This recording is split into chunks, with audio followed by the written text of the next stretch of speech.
Victor Das আজি আমাৰ কি আছিলে লাচিত সেনা ৰন্তু পানী ফুকন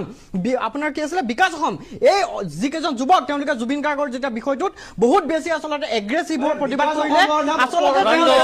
তেওঁলোকক জেললৈ পঠিয়াই দিলে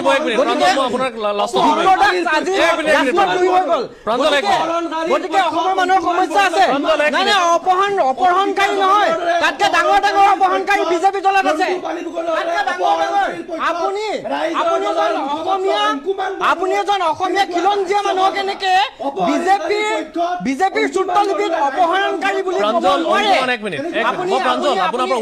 আপুনি এইটো ক'ব নোৱাৰে আপুনি এনেদৰে অপহৰণকাৰী বুলি ক'ব নোৱাৰে অন্ততঃ এতিয়ালৈকে কোৰ্টে ৰায় দিয়া নাই যে তেওঁ অপহৰণকাৰী হয় নে নহয় বিগত সময়ত দেখিছে যে চৰকাৰখনে কাক হত্যাকাৰী সজাবলৈ চেষ্টা কৰিছে কাক অপহৰণকাৰী সজাবলৈ চেষ্টা কৰিছে কাক ৰাষ্ট্ৰদ্ৰোহী সজাবলৈ চেষ্টা কৰিছে গতিকে চৰকাৰ বিৰোধী মানে ৰাষ্ট্ৰদ্ৰোহী নহয় চৰকাৰ বিৰোধী মানে অপহৰণকাৰী নহয় আমি কৈছো যে অসমৰ যিসমূহবোৰ জাতীয় সমস্যা এই সমস্যাসমূহৰ সমাধান লাগে গতিকে এনেকুৱা ধৰণৰ মানে অপহৰণকাৰী পক্ষ কেতিয়া লোৱা নাই এইটো